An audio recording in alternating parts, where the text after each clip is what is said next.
This is Rightly Used with Adam and Karen.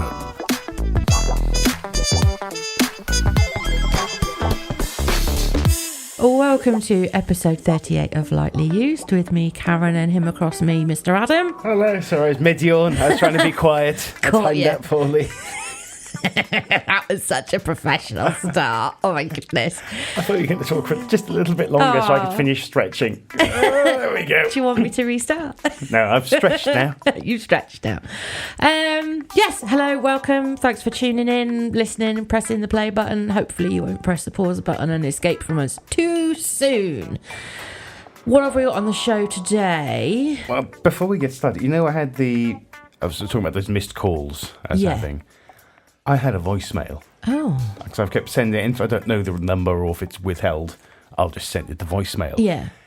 The withheld one, nothing. There was one number I didn't recognise, so I sent that the voicemail. Right, let me see if I can get any signal here to play this for you. Is that because the studio's a black hole?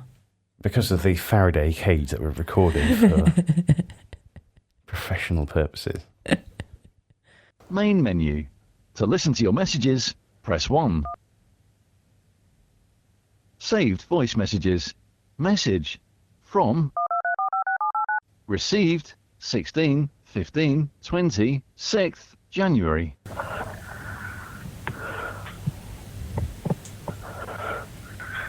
What? Yeah, that's the message. Turn it up. To listen to your message again, That's the whole press thing. 1. Yeah. To save it.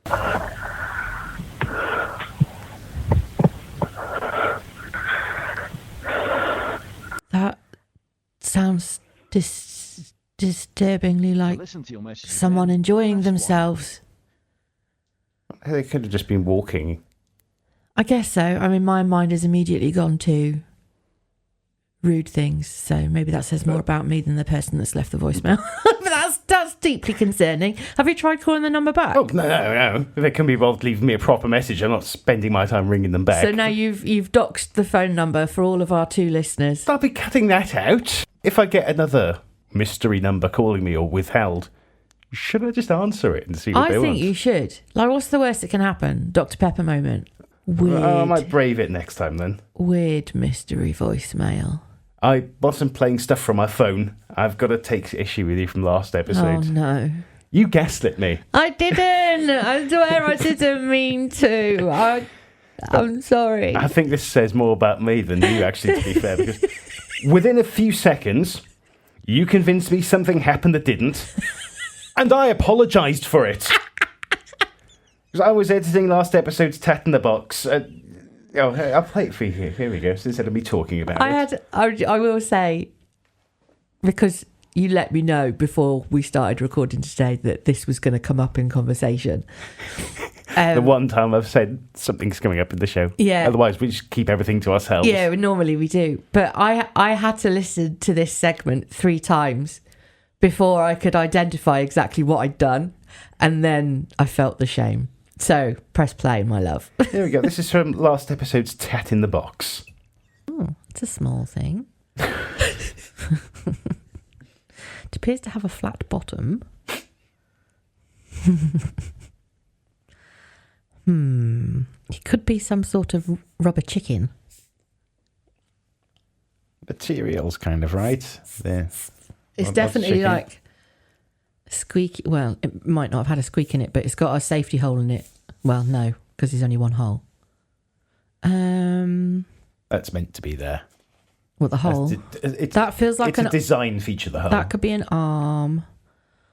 That could be an arm, which makes those hands. It's not a safety feature. It's That could part be of the purpose of it. A golf club. Was it a squeaky thing, or is it to fire water at? Like a bath toy. Good sound effect. There we go. Is it like, I don't know, like a... It's a wrong shape. You're right of the water squirter. It could be an M&M holding, like, I don't know, some golf clubs or something. A super soaker. No, it's an animal. It's an animal. Part of the head shape of one. The head. Otherwise, I'll give it to you from the water squirter, but so that's not ears. No. That's a protrusion of some sort. Yeah.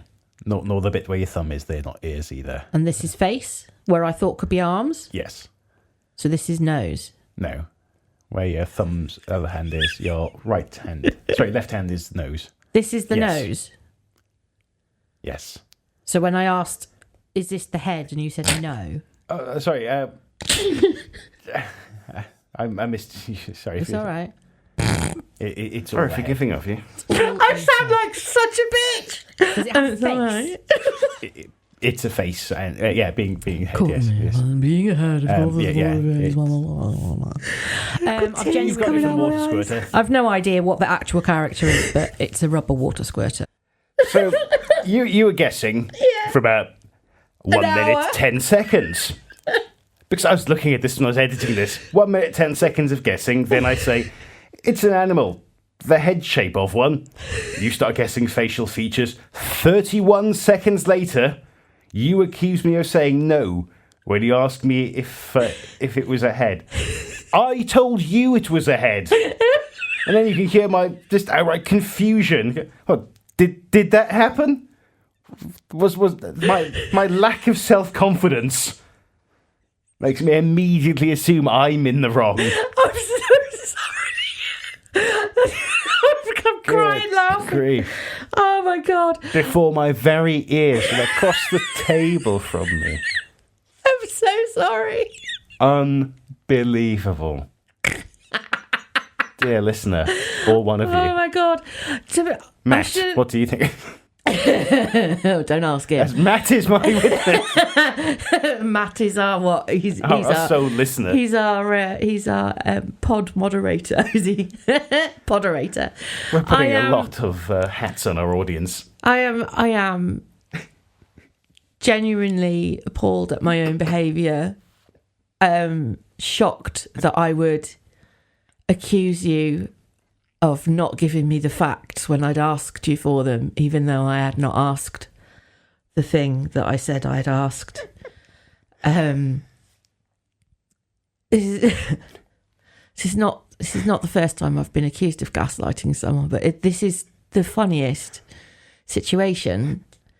I'm very sorry. Hoping they didn't have receipts. Gaslighting is not something that I live by. I try to be quite a good person in general. I have no excuses, no reasons. I'm just very sorry. No, it's, again, I thought it said more about me than you. Oh, I'm such a bitch. And I sounded like such a bitch as well. And I was like, oh, so when I asked you if it was a head and you said no. And you're like, oh, I'm sorry. And then I'm like, yeah, no, it's okay. Like, doing me out guesses. Yeah, I'm like, Karen. I Karen'd you. I'm so sorry. I genuinely have got tears coming out of my eyes. I'm not crying, it's because I've laughed so hard. But I'm really sorry. Very sorry. Yeah, you're forgiven. Thank you. I appreciate that. Whilst we're on the subject of sorries, oh yeah, I have one to issue. So I did listen back to the last episode, and I don't know if it was because it was late when we were recording, or if I was tired, if I just desperately wanted to not be recording, or whatever it was that was going on in my mind. I have not counted them, but primarily to my mother and father, who raised me reasonably well, to be fair. I'm very sorry for the excessive amount of swearing.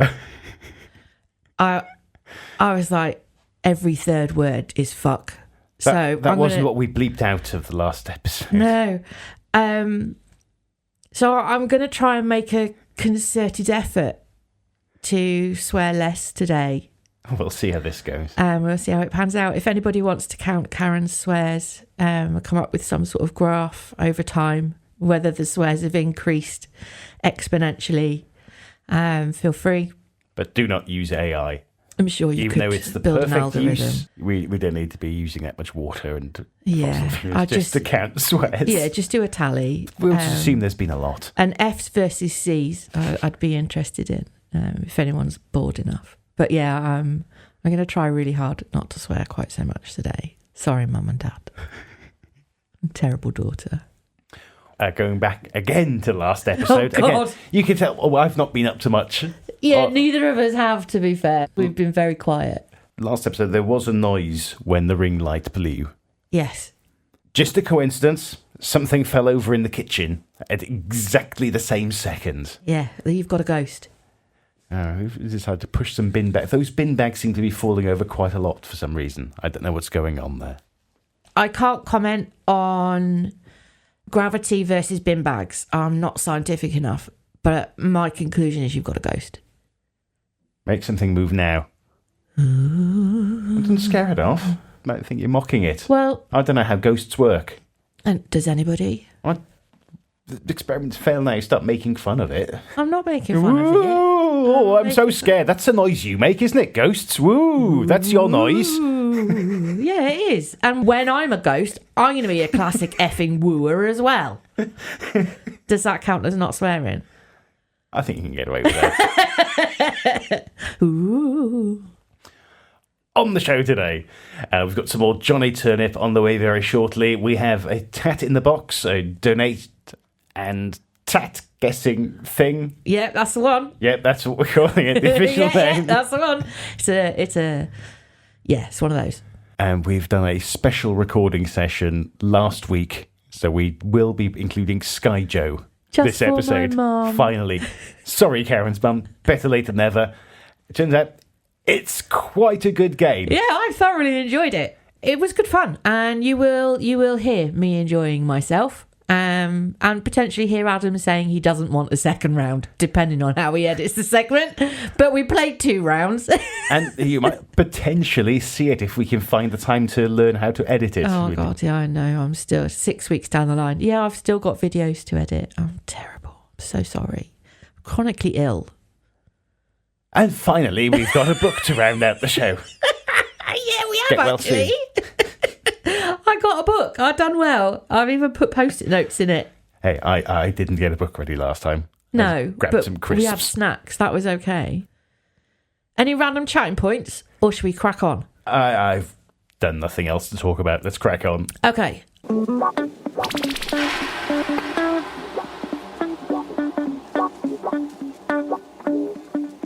This edition of Lightly Used News comes from the Abergavenny Chronicle on Monday, the 16th of September, 2024, by Tim Butters. Abergavenny man claims he knows things no mere mortal should. An Abergavenny man who claims he had an out-of-body experience at the Green Man Festival told the Chronicle he is now burdened with a sort of forbidden knowledge no mortal should have to bear. I'm not one to whinge, explained semi-professional paranormal investigator Johnny Turnip. But when you've been ordered by the triple goddess to hunt down a mermaid to make her cry just so the Green Man can drink her tears and take proper care of the planet again, well, it's a heavy burden to bear. Not only do I know things no mere mortal should, but the gods have compelled me to do things that will make bloody Jason and the Argonauts weep. Turnip claims that after an out-of-body experience at this year's Green Man Festival, he conversed with an ancient pagan deity who told him that only he alone could save the planet from an extinction-level event. Realising the fate of the planet was in his hands, and he had no time to waste, Turnip quickly called an emergency war council.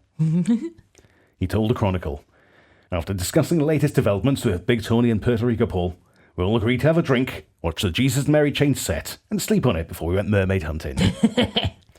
Turnip added, looking back, we should have left the festival straight away. But Big Tony got so excited at the thought of playing pirates and chasing mythical sea beasts, he overdid it in the fortified cider and started walking around the place screaming, "Call me a schmel!" to random passers-by before collapsing in a puddle of his own urine. Oh.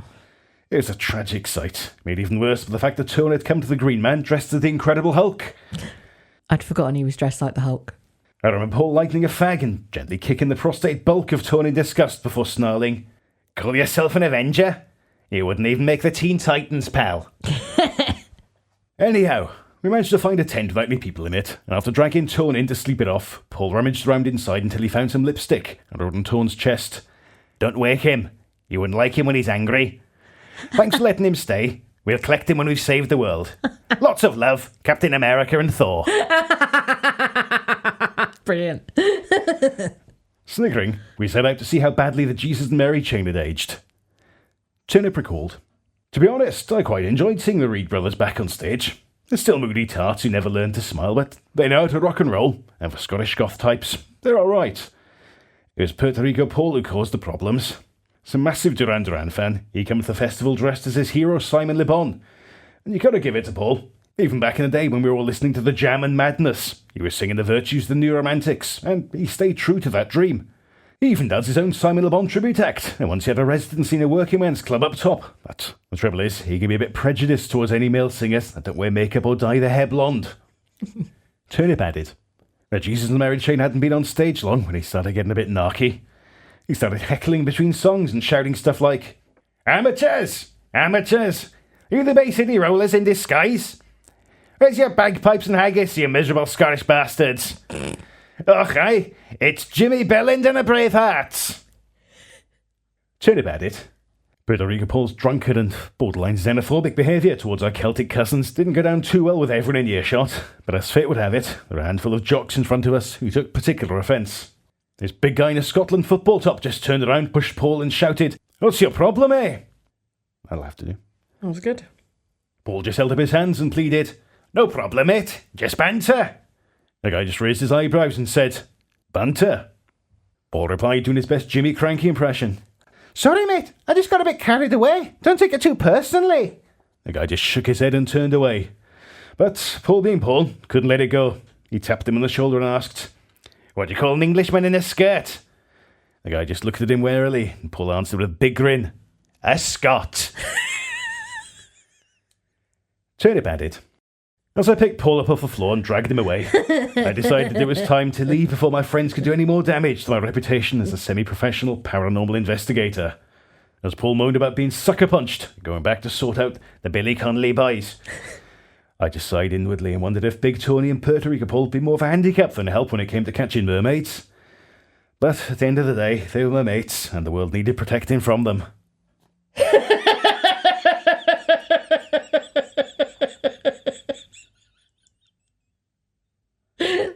Sorry, I shouldn't have found that as funny as I did. But yeah, the world does need protecting from them. "Come on, Paul," I said. "Let's go and wake up Tone and hit the road." Turnip told the Chronicle that when they went back to the stranger's tent to pick up Big Tony, they found he'd sobered up and was drinking herbal tea with a lady named Ingrid and listening to Pretty Vacant by the Sex Pistols. Turnip explained. Ingrid was quite a posh lady with one of those piercing and plummy voices that sounds rushed and breathless, and when she introduced herself as Ingrid, it sounded a little like, "Hello, my name is Inbred." With his green Hulk paint, I could see Tony going red, particularly when Paul held out his hands and said in his finest David Niven impression, Oh, God. "It's a pleasure, Inbred. Thank you for looking after this chap of ours, what?" Nice. "Not at all." I've got to go. I think I've got to go big. Said Ingrid. "It's not every day one gets to meet the Incredible Hulk." Enjoying Big Tony's discomfort, me and Paul laughed a little louder and longer than we normally would. Things got even better before we left, when Paul asked, I'm sure our paths have crossed before once, Inbred. Is your second name Sussex by chance?" Sorry. "Close," she said. "It's Kent." "Ah, Inbred Kent. How rum." "Oh, you chaps are frightful," said Ingrid. "Particularly this great big lummox, what?" said Paul, who was really getting into the stride of playing a fruity aristocrat, as he patted an angry-looking Big Tony on the head. "I think we need to go now, boys," growled Big Tony from the shadows. "Ah, who can refuse an order from the Hulk, eh, Inbred?" announced Paul gaily as we left the tent like three soldiers of fortune, travelling the gypsy road on their way to snare a mermaid. To be continued. That's definitely the funniest one yet. Brilliant. Tim Butters has collected these tales and many more in the book, The Manifest Trials and Tribulations of Johnny Turnip, available on Amazon, and as always, a link to the book and the original article is on the show blog, lightlyused.co.uk. I love how much space you've given yourself in front of you to guess my tat and donation. But Do I need you'll to soon... bring some more stuff over this way? No. You've got plenty of room. We'll all find out why in a moment. Okay. But anyway, it's time for Tat in the box, tat in the box. Tat in the box, tat in the box. Tat in the box, tat in the box, tat in the box. Tat in the box. It's time for Tat in the Box, boys and girls. Wow. Fuck me. Shit! Bollocks! I swore. That's 3 swears. It's probably more than 3.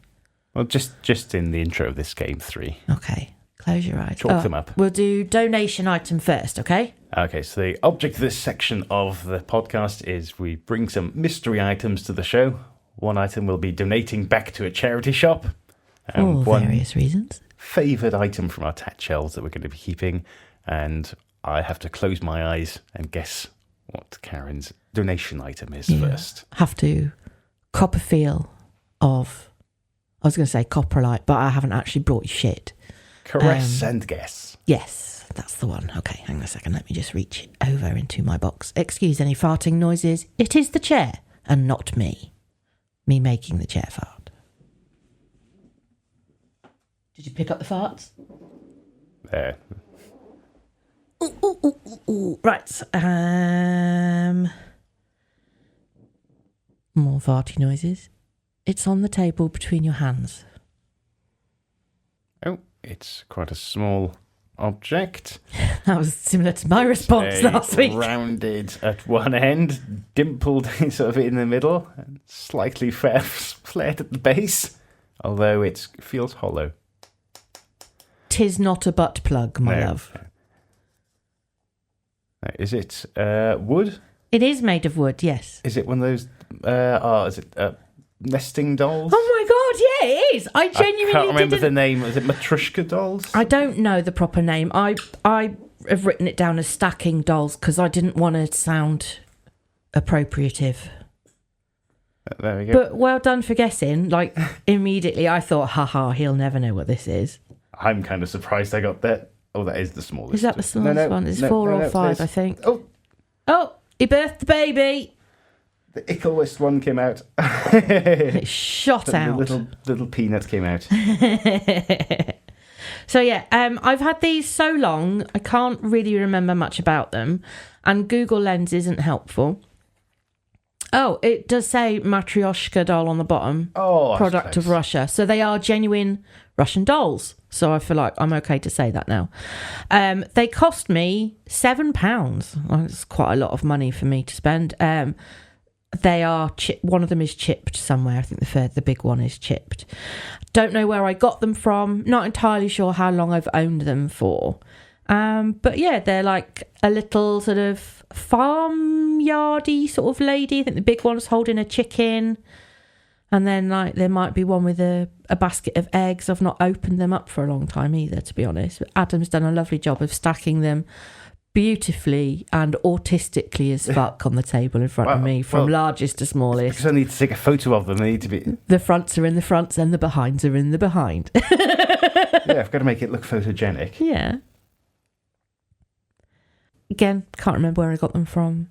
They did, however, come from Russia via somebody at some point. But £7 is a bit steep. I was thinking, they must have only been about £1.50. But yeah, if you've never bought them before, you don't know how much they cost as a guideline. Well, yeah, and is especially that expensive, or was that just them being rate? damaged. I mean, I suppose £7, it's not an extortionate amount of money. It's not ridiculous. But, they're very sort of lightweight balsa wood type thing. They would float very nicely, I imagine. Yeah, they feel nicely polished wood as well. They are very tactile. They do feel nice to hold. I don't particularly enjoy it when they squeak together. It's like almost nails down a chalkboard, but not quite. But yeah, those are my Matryoshka dolls. Yeah, thanks for that. Just get the chicken to line up. What do you reckon? Oh, they're quite funky. I'm glad I got those in the first go. Yeah, I'm really impressed with your guess. I've never actually opened any of these before. Have you not? No. Oh, I know. I don't think cherry, I've love. ever really held them in real life. I've always felt, I can't be trusted with those. Brilliant. Right, okay. So, good guessing. Well done. Good game. That's your donation That item. is my donation item. The tat item that I brought for keeps, it is wrapped in a piece of fabric. Would you like me to unwrap it before placing it on the table in front of you? I don't think you can break it, but it does have moving parts. Yes, unwrap it first, just in Okay. case I get anything tangled up. Close your eyes then. Okay. Oh, the reason it's wrapped in fabric is because, you know this, but our listeners don't. I've been getting myself into some English paper piecing quilting during my downtime. And my living room's full of strips of fabric at the moment that's being cut into very small hexagons. Oh, shit. Oh, where is it? There it is. Got your eyes closed. That was a fourth swear as well, boys and girls. Oh, Yeah, well, sorry, my eyes have been closed all the time you've been talking. God damn it. Okay. Put your hands out on the table. It's in between your hands. Hoping that was a chair making It that was noise the again. chair. It was the chair. Oh. You thought the last one was small. Yeah. This is sort of Lego minifigure size small, but probably even smaller. Maybe, no, it's not quite a pencil. Yeah, actually possibly pencil topper size. Yes. By the hole in the end of there. Yeah, absolutely.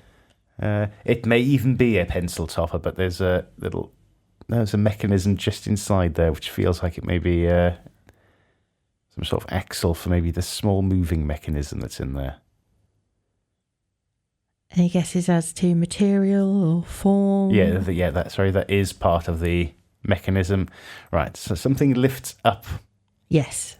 on this with it tapers to a flat edge. Oh, wait, hang on, it goes all the way up. Oh, and round. Okay. Right, I'm trying to think of the word to describe this. It feels like a stand part with a sort of parallel bar. Yes. Across the middle, Yeah, that and makes something good logical sense. And a figurine pivots around it, and it's metal, judging by the Correct. sound of that. Correct. I will just think the microphone's here. It does make a very satisfying noise. Right, what is it for, though? And what actually is it a figure of? Right, there's a small feature at the top. Could be a nose, if I'm holding this the right way around. Or is that a tail? No. No, okay, it's maybe not a nose on the top then. Oh, I could see where you were going with that. No. I thought maybe that's a nose and there's a little mouth thing here. Maybe not. I could give you a hint based on your tail question that would tie us in with Johnny Turnip. If it twas a mermaid, 'twould be a tail. And that would definitely count, as I said. That's what I was wondering. Is it some sort of animal? No, I'm going to have to give up. Do you want to open your eyes? Yeah. Oh, it's a little lady sitting on a... Bucket? Yeah. I did not know what this piece sticking off her feet was. Ah, right. Okay. It's a gymnast lady with a little pendant hook on the back of her head. Yeah. So she is an circa 1880s. Oh, that was a nose. It was the face as well. Circa 1880s brass cigar cutter of an erotic naked lady sat on a bucket. It would have been used on a fob chain, back in the day when gentlemen wore watches on chains in their pockets. She would have been a bit of a novelty, cheeky, whimsical item. She's the only one of these I've ever seen. I found her in Narberth. This is what I spent my birthday money on. Oh, yeah, the item you didn't tell me about. Yeah, that's right. So she's been in my possession since November. Myself and the lady who owned the shop, we've called her Miss Lily, because the lady that owned the shop hadn't given her a name, but she'd been in her own collection for a few years, and the lady had decided to have a bit of a change around. So Miss Lily had ended up in a cabinet of curiosities, and I spotted her whilst I was walking around the shop. Couldn't see the price. So got chatting to the lady, and she was actually really nice. I feel like her name might have been Deborah, but I'm really sorry if I'm wrong in that. Her shop was stunning. It was all sorts of things from architectural pieces down to a 3 centimetre brass naked lady. She's lovely. I negotiated on the price. I got her for an eye-watering £70. But she is an antique. She is a genuine antique, and she was my birthday present to myself. And I thought, you know what? She's so sweet and so lovely.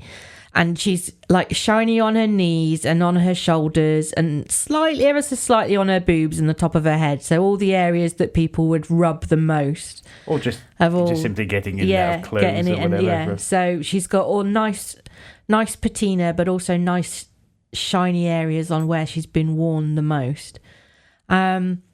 She's apparently pretty rare.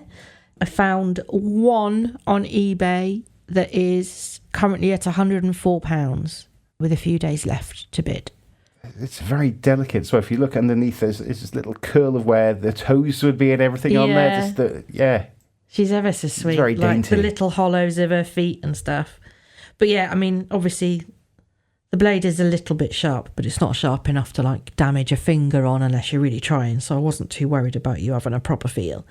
But yeah, she's my 3 centimetre Miss Lily from Narberth. Oh, excellent find. Thank you. I thought so too. You find photos on the blog, lightlyused.co.uk. Right, it's your turn to guess. Okie dokie.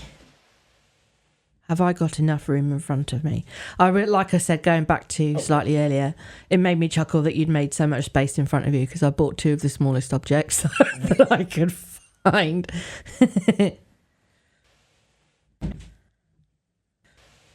Okay, your guess of my donation item, it's on the table in front of you, between your hands. Oh, you've gone for not terribly large items. This is a very heavy thing. I'm assuming this is a watch. Yes. Ow. No, it doesn't work. Oh, no, I was trying to see if it was kinetic, and I'm shaking it next to my ear, which has got headphones on. So I wouldn't have been able to hear anyway. I don't think it's kinetic. Is it a Brocken watch? Yes. Oh, can I open my eyes? Sorry. It's a very large broken watch. It's very weighty. Do you know something unusual about...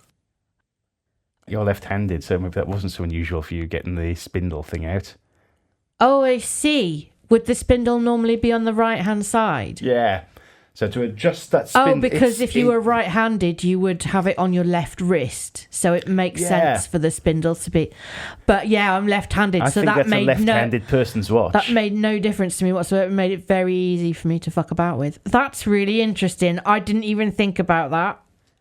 Oh, I've just pulled the strap off. Crown, I think that's called in watch parlance. A crown. It is an NY London stainless steel back PI 7072D. Yeah, I've had that for maybe safe. 10 years. I broke that strap about 5 days ago, just trying it on. Oh no, you're joking me. No. But it's only a cheap watch. I like the magnified section for the date. It's not a date. It's just the number 9. Just the number 9. I do not like that section at all. Oh. See, now I thought it was for the date, but it's That not. would make sense. Yes, it would. Then it might be, there's a point to having the magnified section. No, just over the number 9. Weird. Was this a gift or a purchase? Yes, a gift. Ah, okay, fair enough. This was from a flatmate. Okay, me having a flatmate. Not double G. No. Let's look at the size. I mean, you can't... I am not known as a watch wearer, as we discussed a couple of episodes ago. That's enormous. That is too big to be practical. I think I wore this maybe twice.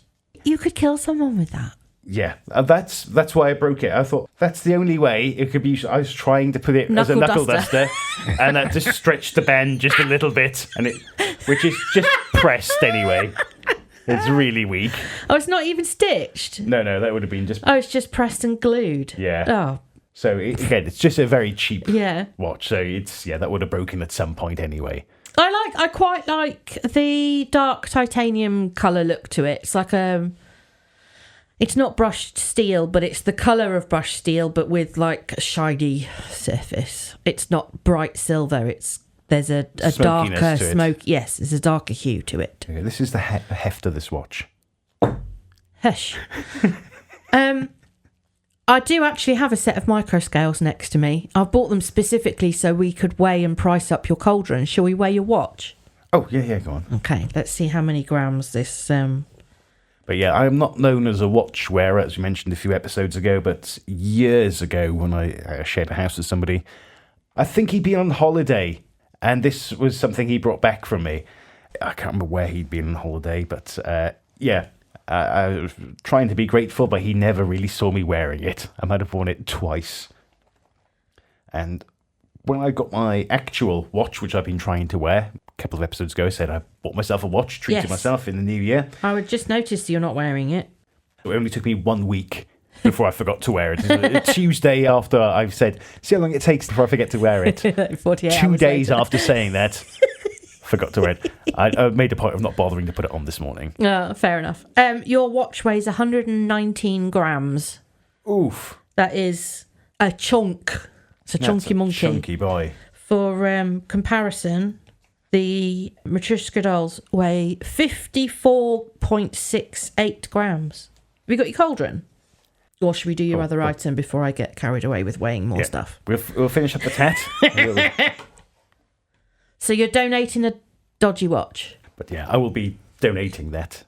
So I don't know if I should. fair. I don't know if I should just take the strap off it because you can't really use that anymore. I mean, I don't think it really matters. They might have someone wherever you donate it that likes to faff with things like that and try and fix it, and then you're doing them a disservice by not giving them a chore to do. I just thought it might not look as like I'm pawning off a load of shit on them if I don't bother with the strap on it. It might not look as broken. I mean, I don't think they'll be too disappointed with one snapped watch strap. They can take the strap off themselves if they can't fix it. Oh, they could put a strap on. I'll get my tat item out now. Oh, okay, love. I'll close my eyes for a surprise. Again. I feel like I am doing better with the swearing. Right, I'm going to take this. This item came in a cardboard box. I will take it out of the box. That's very generous of you, thank you. And it came in the tiniest little pouch. Oh. There we go. It's in front of you. So we've both gone for relatively small items today. Ooh. I feel like I've seen this. No, you haven't. Have I I not? can guarantee. Yeah, well, not in my house. Weird. It feels like it's got a profile of something I feel like you already own. Okay, so there is a wrist strap. This is a new mystery item for you to guess. Wrist strap. Does it have moving parts? Ooh. Does it have moving parts before I start pulling on it? There is a part that moves with one of the little dials on the side. There? No? There's one, and there's one. Oh, okay. I thought they were like little turny wheels. Oh, they are little turny wheels. Yeah, one of them moves something. Ooh, rude. Are they like tiny binoculars or something? Ooh, very close. Because that's what the little turny gauge is making me think of. You're along the right lines. Not binoculars, though.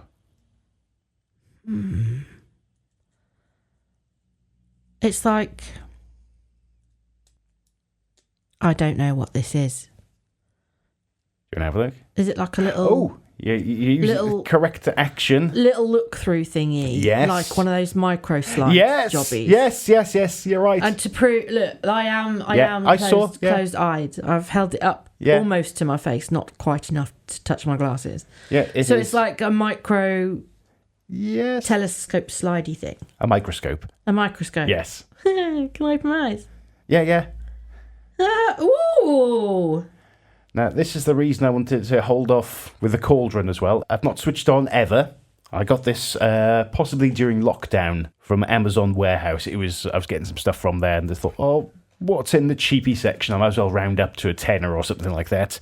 And this is one of the things I got. And you've never switched it on, I assume? No, I've never had a Has reason it to got use any it. batteries in it? Yeah, if you open the hatch and there's a little tab to pull out. It's just the... Oh, yes, there is. Can I Yeah, do the honours. Can I do the do? I don't know if those batteries will still work. We'll soon find out, as long as I don't ping them everywhere. Oh, no, managed to do that relatively safely. Slide the slidey action back in. If they do work, you can check out the maker's mark on the cauldron. Yay! And we can weigh it. Right, I assume. My goodness me! It has a torch. It is a mostly bright one. At least we know the batteries work. The batteries are in Hopefully perfect it'll working order. You have to shine the light away from your eye, especially when you're holding it that close. Oh my god. Okay, it's got 2 lights. Oh! It's got a bottom light and a top light. So the central position is off, I presume. I see nothing. Is there a... Are you filming me doing that? I took one photo of you. I was going to show you before I uploaded it. You took one photo of me looking ridiculous. No, you were studying it. Study.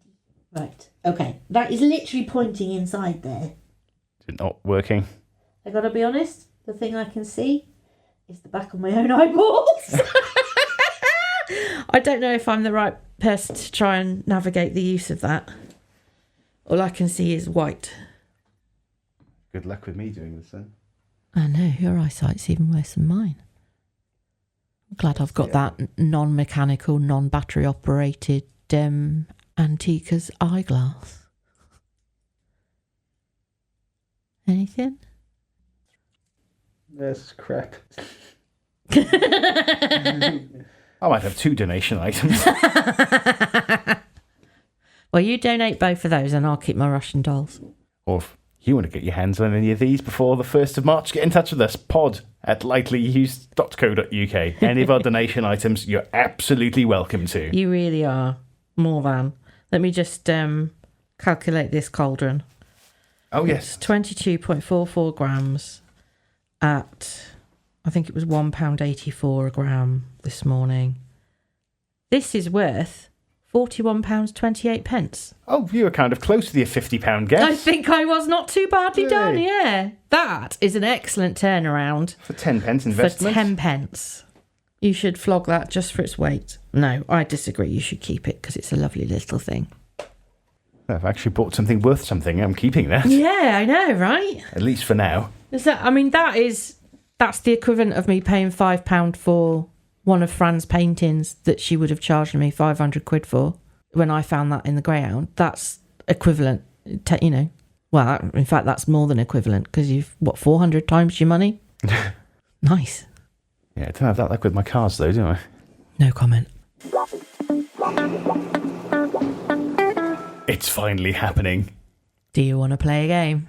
We're finally getting round to playing Skyjo. Yay! It's involving a special midweek recording session to make sure we do play it. Is Tuesday midweek?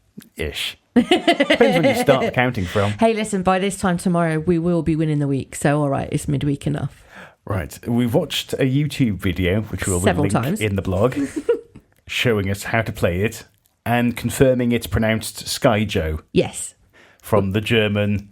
Sky Jump? Yeah, which doesn't explain why the game is called Sky Jump. No. I'm still none the wiser how to play properly. The scoring system on this, as per the video, has got me absolutely baffled. Now, we're going to be playing a shortened version of the game. Yes, we are. So now, the way they describe this game, there's... you add up your score. Yeah. And there's several rounds to play it properly. So it's meant to be the first to get to 100 is the loser. Yes. But then, yeah, if you score a certain number of points from losing some cuts, then you have double the score you originally might have, potentially should have, might have got. Okay. Shall I go through the basics? Yeah, please. Okay. Basics. This is a card game for 2 to 4 players. Adam and I are playing a 2-player version. Hello, I'm player. He's player 1, I'll be player 2. I'm always player 2 because I always lose. I'm player. So, each player is dealt 12 cards face down, which they place in a grid of 4 columns of 3 cards down. Yes. So it's a 4x3 grid. You do not look at these cards. Then the remaining half of the deck is placed as the discard pile, like you would have in something like Rummy or Gin Rummy or Trump. haven't played Trump for a long time. We used to like playing that in the caravan when we were kids because obviously it's called Trump and it was a funny named game. Witty children we were. Blame my mother. She taught us all how to play card games. So you have a discard pile. You turn the top one over face up. When you do that, each player turns 2 random cards in their grid of 12 face up, and then you add the value of those 2 cards together. So I've got a 7 and a 6, that's 13. You've got a 2 and a 3, that's 5. The person with the highest number goes first. I remembered that much. Unless it's a draw, and then the youngest person goes first, which we all know is Adam. Because he's a child and I'm a child snatcher. And there's only about 9 months, I think, between us. It might be a little bit more. So you get to the point where the first player is going to go. They pick a card from the deck in the middle next to the discard pile. They then choose whether to keep that or not. If you keep that card, you remove 1 card from your deck of 12 in front of you to place in the discard pile. You are not allowed to see what number that card is until you are discarding it. So if you pick up a 12 and you put a 4 on the discard pile, it's tough fucking shit, you've got a 12 now. If you pick up a card and you don't want to use it, that goes on the discard pile, but then you have to turn over 1 of your own cards in your deck of 12. And then you do that one by one until both players or all players or the first person in all of the players to get all 12 of their cards face up so you can see all of the values. There is a rule where if you get a column of 3 numbers the same, not a row, only a column, so from bottom to top, top to bottom, not left to right, right to left. If those 3 cards are identical, those 3 cards are removed from your deck of 12 and placed in the discard pile in the centre of the table. And then those 3 cards are not replaced. So you end up with 9 cards in total rather than 12. And that's whether you want to lose them or not. Yes, that could be a good 3, it could be a bad 3, they've got to go. So whoever turns over all of their cards first, they end the round, but they don't necessarily win the round. That's where the math comes in. So the remaining players get to do one more turn of picking a card off of the deck and replacing it with one of their own. Then when they've done that, everyone turns all of their cards face over. Then you all add up the values of however many cards that you have in front of you. And if the person who ended the round doesn't have the lowest score, their score is doubled unless they score 0 or minus something. Not sure why. I'm guessing it's the Jeopardy factor. I like that you were looking at me for confirmation that you were getting that bit right. No. I just, for a split second, I thought of something else, then, a lot has happened. I don't know where we are now. You're explaining scores. Okay, so you can keep track of the scores. Yeah. And I will take whatever answer you say is... That's absolutely fine. ...the truth. Okay, I'm going to deal us both 12 cards now. Do not turn any of these over. I would recommend people watch the video for how to play this. That's the official rules. We're going to be playing a very shortened version of this. I think we might be doing 2 sets of scores. One being whatever the score you get is. And then I will ask Karen to actually... give the scores using however it's actually meant to be calculated, because 3 times I watched the video. Karen's explained it to me also 3 times now, and I am absolutely none the wiser. You have to really, really concentrate to be able to understand the rules. At least that's how my brain works. Okay, we both have 12 cards. I don't know if you want to move those slightly closer to you so you don't get mixed up with mine, because I'm a messy card player. Right, so we've each got our deck of 12 cards face down in front of us. They are all a mystery. Okay, do you want to turn the top card over on the throwaway deck / pickup deck? That's an 8. There we are. And now we both pick 2 random cards to just flip over, and then we add them up. Oh my God, that is so weird. Have you seen what cards we've gone for? Like, polar opposites of each other. That's so bizarre. I've got a 9. I've got a 9 and a -1. So you're an 8. So I've got a 9, which is the highest because you double it as well. So that's 18. I didn't remember that bit. Yeah, so you add up the ones and whoever's got the highest goes first, unless it's unless it's a draw, and then it's the youngest person.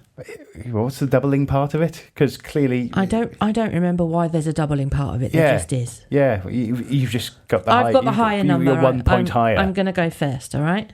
Okay, right. I'm going to pick a card off the pickup pile. Picking up cards off the pickup pile, you are allowed to look at once they're in your hand. You can't, otherwise you'd be playing a game entirely blindly, which could be fun, but still. Ooh. I will put a 2 down and replace my 9. You'll go. I will do the same. Oh my God. I shuffled these badly. I shuffled them for ages as well. It's 2 decks, by the way. That's a 2 for a 10. I'm discarding the one I picked up. Okay. I will turn over a 1. Good choice. Right, okay. I'll go for that one. Picked up a -1, ditched a 7. That was a good selection. I've picked up a 9, which I will put back, and I'm flipping over a 9. 9. Well played, Adam. Shucks. Well, you're not either worse off or better off. It's all good. Right, okay.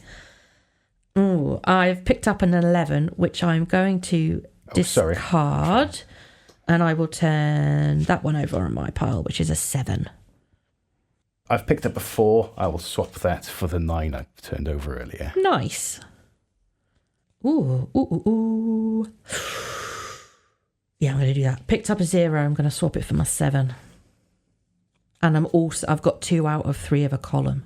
I've picked up a 0. Oh, bastard. I'll swap it for the 4 I just played. Wow. Somebody's got a noisy bike going past. Yes, excuse the farty motorbike in the background if you can hear it. I didn't check what time we started recording, so we'll just do 1 round of this. I've got a feeling this could be a while. I've picked up a 1 and I've ditched a 5. I have picked up a 1 and I'm ditching a 2. Ooh. I'd have been tempted to swap that for a random card. I'm going to pick up that 2 and I'm going to put it here and get rid of a 12. Nice! Oh, well played. I'm going to swap a -1 for a random card, which was a -1. You're quite good at this matching cards games. We should be playing Snap. I understand that rules. Okay, I'm not going to keep that, so I'll turn that one over. Oh, fuck. I didn't want the 8, so I turned one on my own over and it's a 12. I'm going to picked up a 4, putting it back down. I'm going to turn over this one, which is a -2. Oh, nice. Very nice. I am going to take a... I might regret this, but I'm going to take a card off the pickup. Oh, actually, it doesn't really matter. And I'll swap it for that one. Ah, bollocks. Picked up a 4, got rid of a -1. That's a shame. Interesting. I'm putting that straight back onto the discard pile. Okie dokie. Picked up a 12. It's a 12. Ditched a 12. I've turned over a 12. Turned over a 12. Okay. Card from the pickup pile. Oh, fuck. Okay, that's another 12. I don't want to keep that, so I'm going to turn that card over, which is a -1. I've got 2 cards left to turn. I'm swapping that 12 for a 2 that I've just picked up. Nice. Very nice indeed. I really need to get rid of this 12. Tidying up the discard pile. Very, very well behaved of you. Thank you. Oh, okay, right. I'm going to swap my 12 for a 5. That's a bit healthier. Adam. Oh, I picked up an 8, put it back down.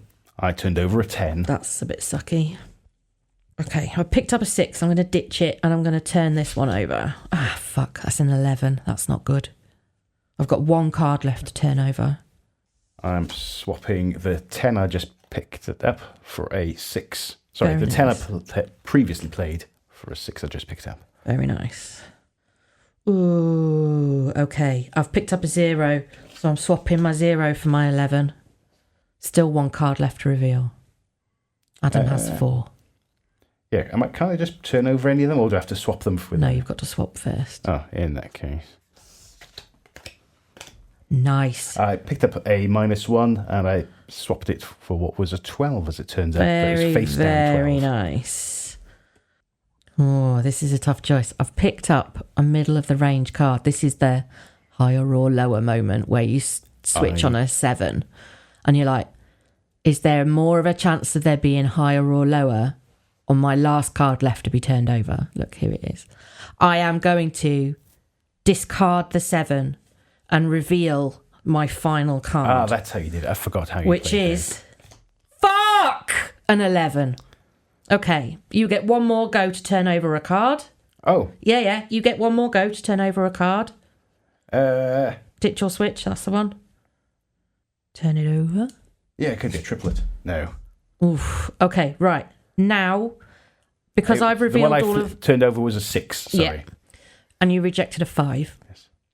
So now, because I've revealed all of my cards, you get to turn over the rest of your cards. I have a 12 in the deck. And the remaining card... Ooh. That's harsh. Have I got enough minus cards to count them out? I don't think so. Can you count in your head?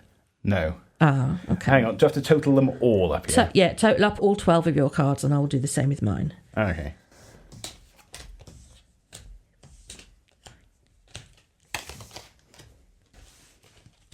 Okay. I know my number.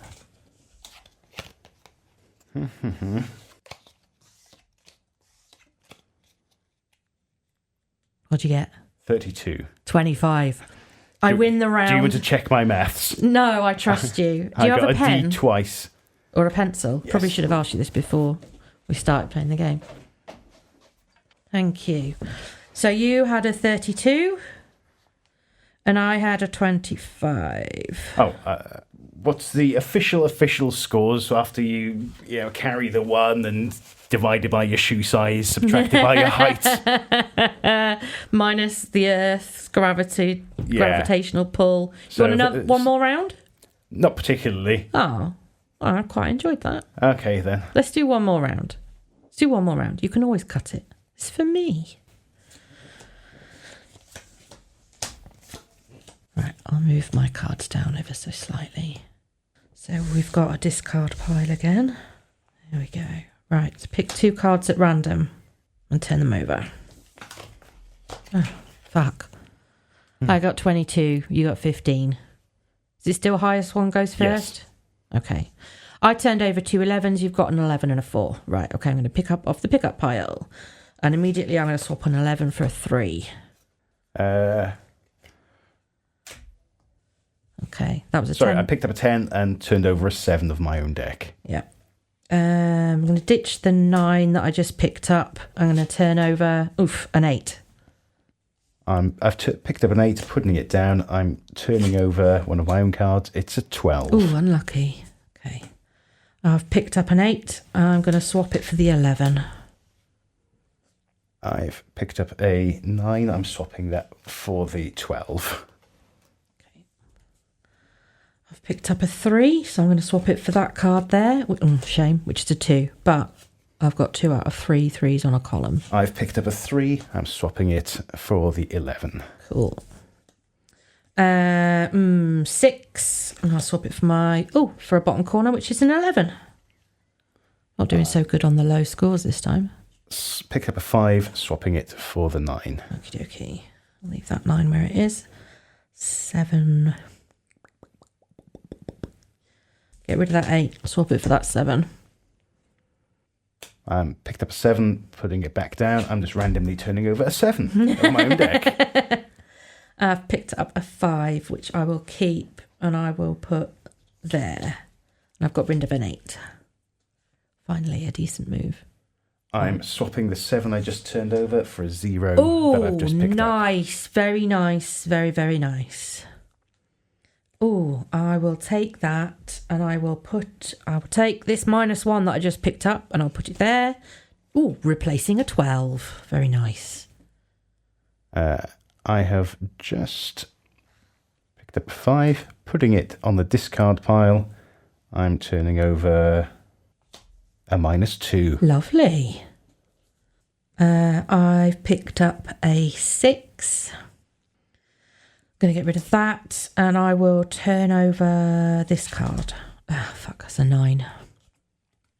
I'm going to discard the 6 I've just picked up and I'm going to be turning over a 1. Nice. Very nice. Damn it. If I'd played differently, I could have gotten rid of a column on this row. Never mind. Right, picking up a card. It's that one. I've picked up a -1, so I'm going to place it there where the 9 is. I've picked up a 0. Oops. Ooh, nice. I'm swapping it for a 7 of my own deck. Lovely job, sir. Oh, picked up a 7. I'm going to ditch it. I'm going to turn over this bottom corner, which is a 4. I've picked up a 1. I'm swapping that for a 5. Very nice. You're doing a lot better than me on this round. Okay. Picking up a card. It's a 0, so I'm going to swap it out for the 8 on the top corner. Choice. I'm swapping. I picked up a 0. I'm swapping it for a 4. Lovely. Oh, fuck. Oh, that was a 9. I'm putting that back, and I've turned over an 11. I'm discarding the 4 I've just picked up. Okay. I'm going to turn over one of my own deck. It's a -2. Oh, nice. Well, I'm going to take your 4 that you've just discarded, and I'm going to swap it with my 11. Don't blame me. The highest scoring one face up in your deck. Yep, by a few points. I'm going to discard the 4 that I've just picked Okay. up to turn over one of my face down cards. It's a 10. Ooh, gutter. You've got 3 cards left to turn over. I've got 2. Ooh, sugar. I've just picked up a 4. I will swap that 4 for that 7. I've just picked up a -1. I'm swapping that for the 10. Oh, you bastard. That's a great card. I've picked up a 1. I'm just going to randomly turn over this card on mine, which is Good a 7. choice. That was a nice choice. 1 to show for me, 3 to show for you. You know, I'm just going to be brave. I'm going to put the 2 back card down. Oh, that I'm is turning over quite brave. that one. Oh, It's a 9. Well, look, you can do. To be honest, I think even if I picked up that 2, it's not going to do me any favours. Right, I'm going to pick up a pickup. Oh, fuck. Right, picked up the pickup, put it straight back down. It's a 10, so I'm turning my last card over, which is a 10. So all of my cards are out. You get to do one more swapsy. Do I have to swap? Or can I You just turn have to them do over? one more round. Oh, sorry. I wouldn't be playing that one anyway. Okay. So I've picked up a 10, put it back down. I'm turning over one of my cards. It's a 5. Okay. And my final card to turn over is a 3. Oh, lovely. Right, add up your numbers.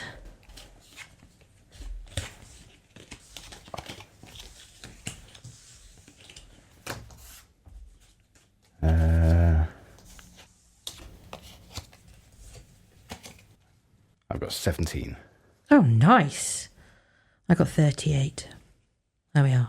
Should we Right. see where we are over 2 rounds? Okay, so what's the overall scores on the doors? 8. And then there's the jiggery pokery Carry of on. for the score of who went first. 49 to you. 63 to me. Once again, you win a game. Because it's who's got the lowest score. Is there some extra formula to work out? No, I can't be asked. Would there be some extra formula to I work think out? if you win the hand that you clear, and Because I didn't go first, and does you my have score the stand lowest as it score, is? yeah, because I went first on that hand, I think. Because I turned all my cards over first. I ended that round, but you had the lowest score, which means you win that round and my score isn't doubled. Watch the video that'll go in the blog for Yeah. how to officially score that. And if you can work out what our score should have been, pod@lightlyused.co.uk is our email address. My score was 49 in total, and Oh, sorry, I'm 63.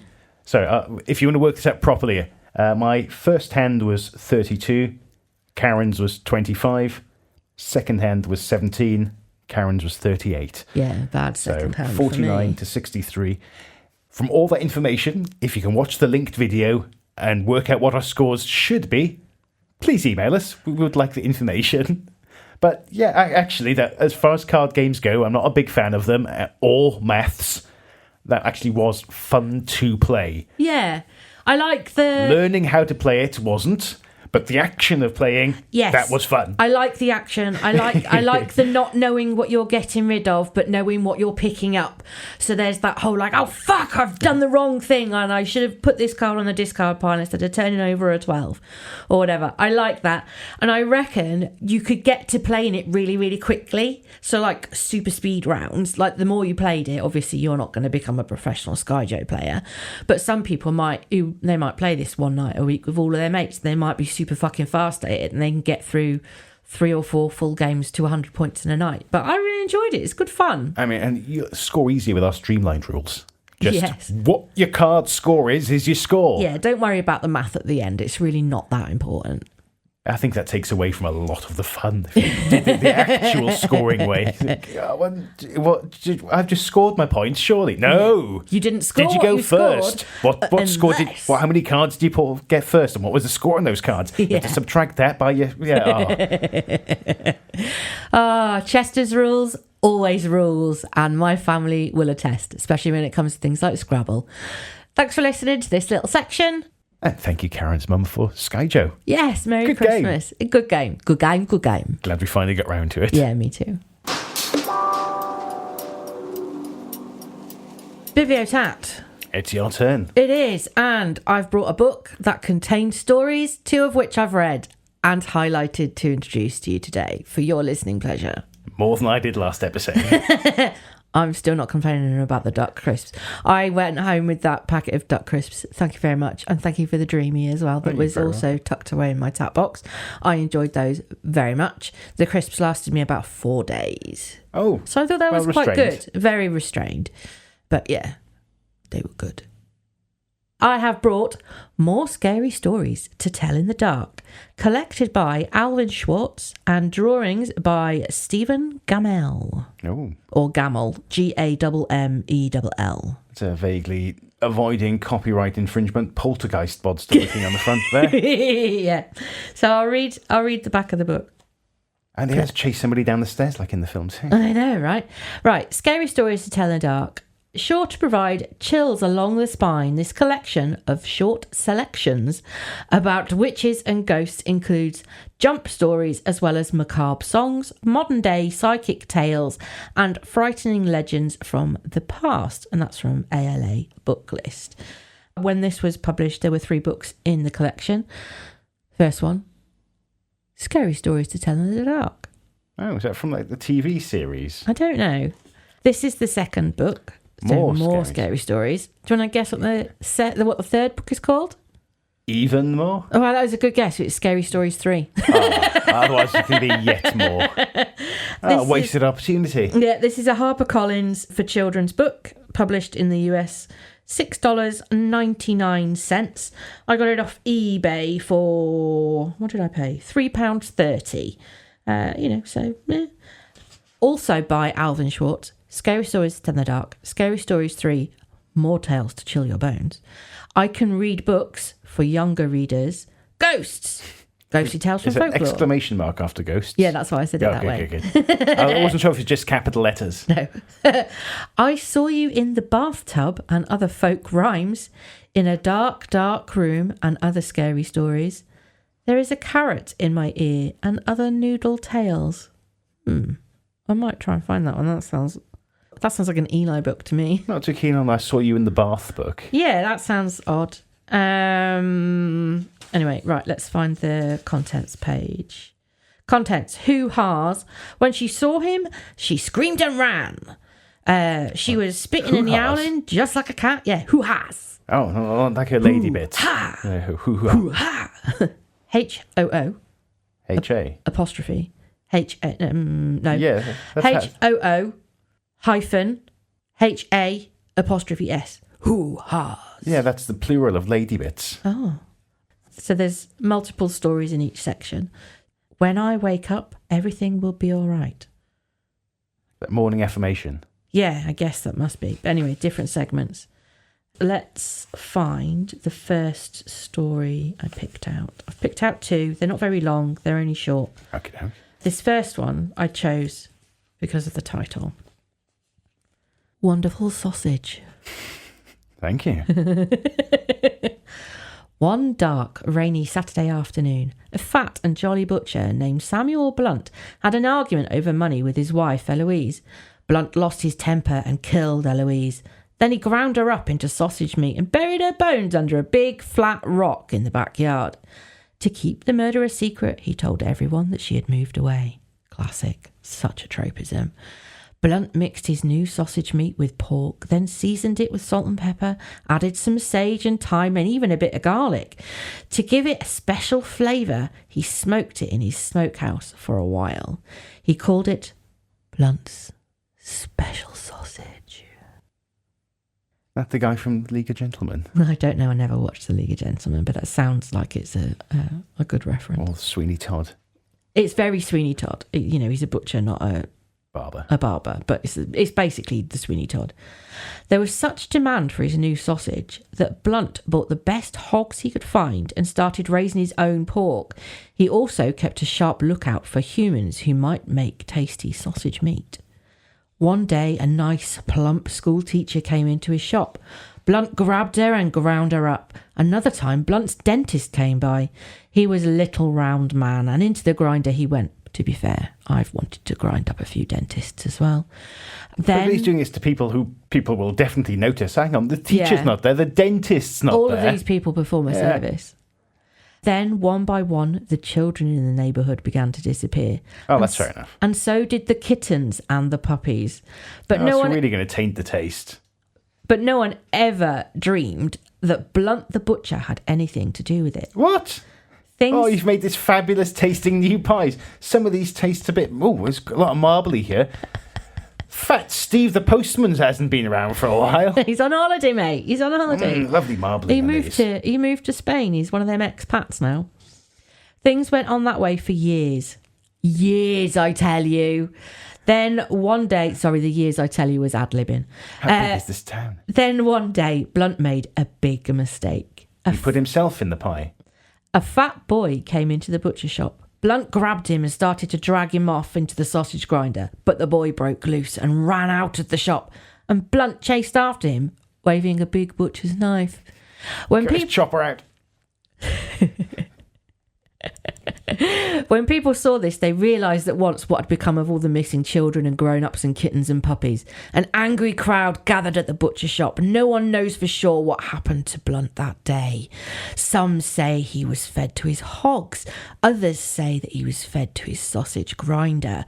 But he was never seen again. And neither was his wonderful sausage meat. The end. At that point, everyone in town's complicit. Yeah, I mean, they've all surprised it didn't help him evidence. round up that kid. Yeah, well, he looks delicious. so tasty and plump and round. That fat will go such a long way in my larder.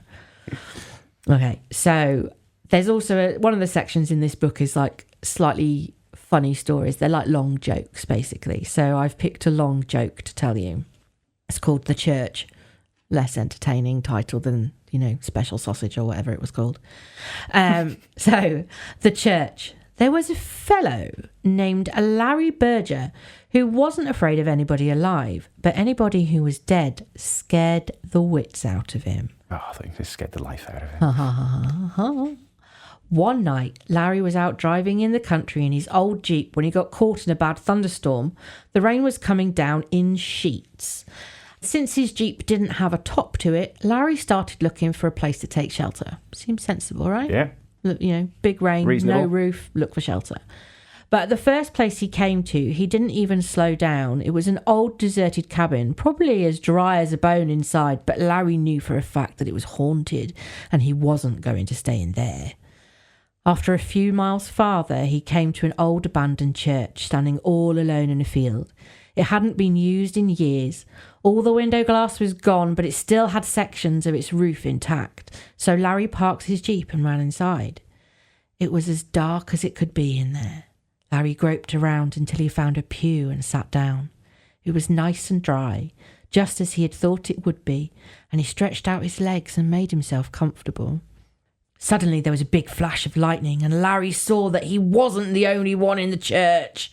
There were people sitting in almost every pew. They all had their heads bowed as if they were praying, and they all were dressed in white. These must be ghosts sitting in their shrouds, Larry thought. They must have come in from the same graveyard to get dry. Larry jumped up and ran down the aisle as fast as he could, right smack into one of the ghosts. And the ghost went, bah! I'm wondering as well, ghosts, they're in the story say, these robes are going to shrink up in the wet. Oh, we've got to go in. Just had these cleaned.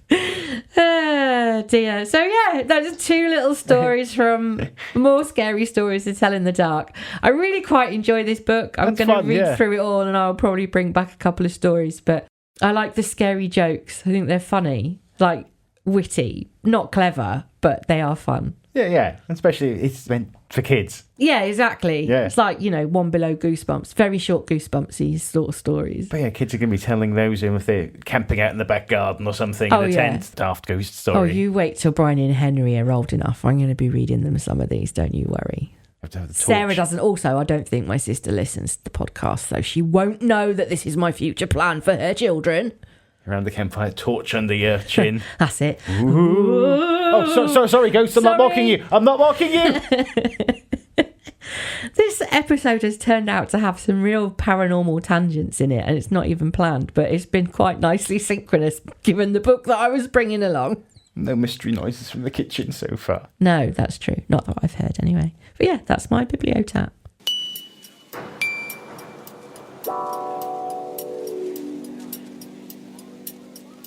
It's outro time. Sort of. We've pretty much made it. We've pretty much made it to the end of the episode, but there are three things that I want to mention before we get to the nitty-gritty nuts and bolts of metadata and websites. Some final announcements. Yes, final announcements. That was a dramatic thump on the table. R.I.P. JV.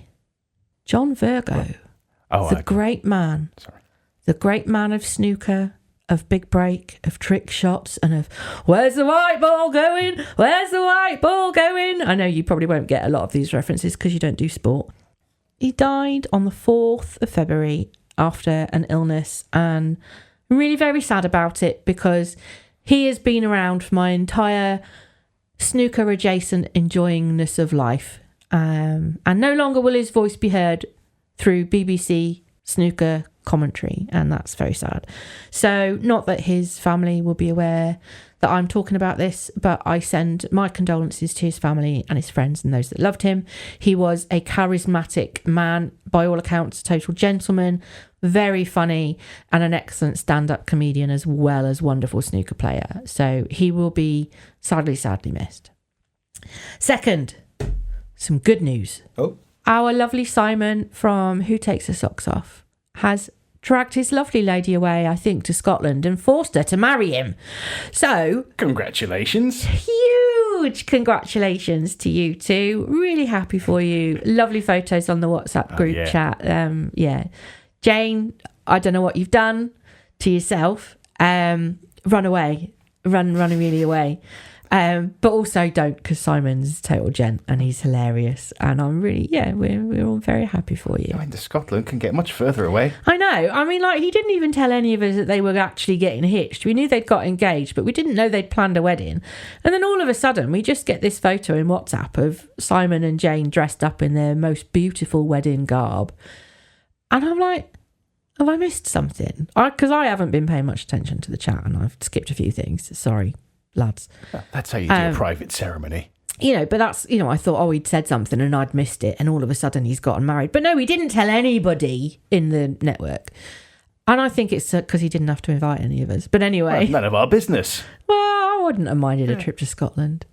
But then I invite myself to all kinds of stuff I shouldn't go to. So, ignore me. But congratulations to Simon and Jane. We're really happy for you. Very, very happy for you. Yeah, he can have some time privately. It doesn't have to involve us in everything. Yeah, no. What my podcast friend? I've got to let them know. You can have some time to yourself, mate. Honestly. No, that's not fair. You're allowed a life outside of us lot. Definitely disagree with that. 100% disagree. They're all my best friends and I love them. And I love them all. I love my boys, my harem of men. And the last thing I want to say is a roundup on the Grand Sumo tournament. My man, Ayonishiki, won. And I am so pleased for him. He's the first man in 25 years to win 2 back-to-back Grand Sumos in a row. And it was his first year as a... Can't remember what the term is for his level. But anyway, he's the first person in 25 years to come into that tournament fresh-faced and win it first time round. So, well done, Ayonishiki. Cannot wait for next January. Now we can do the outro. Thank you very much for listening once again. You can check out our blogs for every episode on our website, lightlyused.co.uk. I say our website, our corner of the Channel 84 website, where you can find our fellow Studio Channel 84 network shows, The Variety Show with TJ and Rob, the Entitled Sci-Fi Show with Rob and TJ, and Who Takes the Socks Off. We'll be back with Mr. Simon and Ross. channel84.co.uk. Links to all our socials are on there and all our episodes. Thank you very much for listening once again. Thank you. Love you. Appreciate you. Sorry for the terrible outro. Yeah, honestly, this has been 9 times trying to record this outro. We say the same thing every episode. I don't know why it's so difficult. We try so hard for you. Thanks for listening. Stop. Shut up. Let me press stop. Adam and Karen have been lightly used. Visit lightlyused.co.uk for more. To get in touch, email pod@lightlyused.co.uk.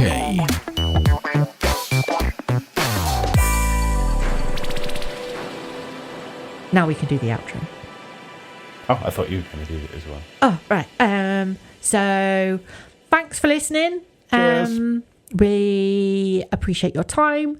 You can find us along with our other channels. No. Oh my God. My brain has died. Didn't mean to do it then. Yes, please. Thank you very much for listening. You can find us all at...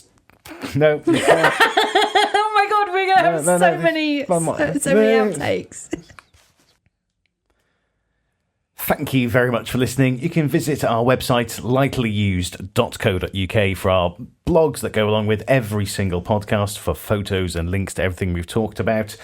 And also, our friends are there. Oh, fuck's sake. Do you want me to try again? I'll do one more go. Okay. Thanks very much for listening. Check out lightlyused.co.uk for our part of the website. Oh, fuck's sake. Check out lightlyused.co.uk for our studio... no, why do I keep saying studio? I don't know. No. Would you like me to? Yeah. Okay. Thanks very much for listening and putting up with us and all of my that Adam may or may not have removed whilst editing.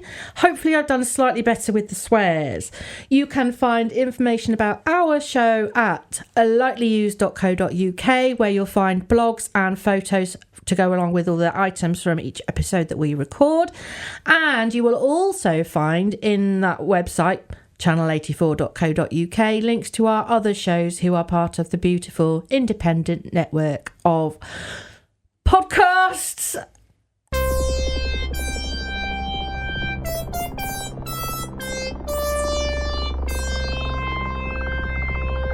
This was a Studio Channel 84 network show.